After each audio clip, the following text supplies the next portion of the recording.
bonus is basically an incentive that an employer will add on in year one. It's a lump sum that they give you once you sign on.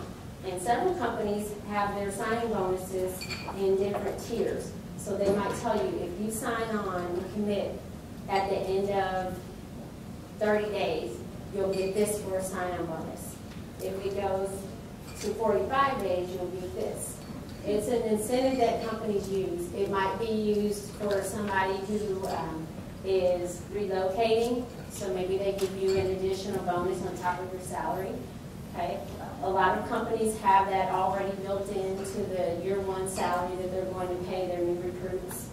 All right. So that could be, if you, let's say you got an offer for 45, and the signing bonus was, I don't know, $1,500. So in year one, you made $46,500. Not bad, but that $1,500, you're getting that lump sum up front. You don't have to work a year to get that. So that might help you with some of your traditional expenses when you leave college. You know, your wardrobe, maybe a new car, or you know, you're going to be moving into another apartment closer to where you work, and you need first and last month security. So that could be an incentive to get you to accept a lower salary.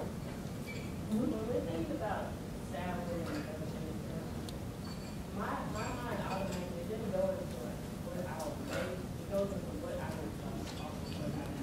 Okay. Is that a proper way to think of the money that they are paying out?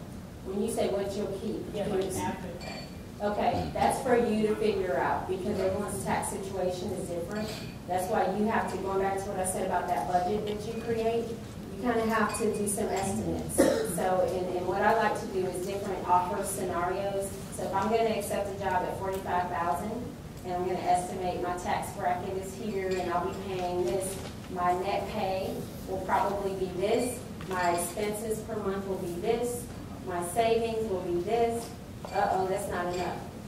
Now let me look at scenario 2. What if I were to make $48,000? And then you do the same thing.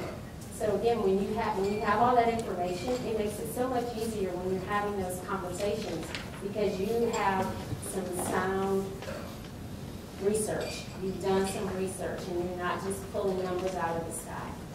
Okay? And it might take a while for you to kind of estimate, but there are a lot of salary calculators online that you can use. A lot of tools for you online so that you can figure out what that net pay would look like and also how that adds in or feeds into your monthly budget. I wanted to also share with you, when you do get to a point where you have multiple offers, don't let the salary be the thing that helps you to decide this is where I'm going to go. Think about all those things I've talked about, the culture, the benefits, location, professional development. If you're going to go back to school, is this employer going to help pay for that? Okay, and come up with some kind of a ranking system so that you can actually make a decision based on the goals that you set for yourself. So many times people just throw those goals out the door and they go based on the salary. And if that's your goal, then that's completely fine. But don't neglect to look at the other things that are important as well. Okay?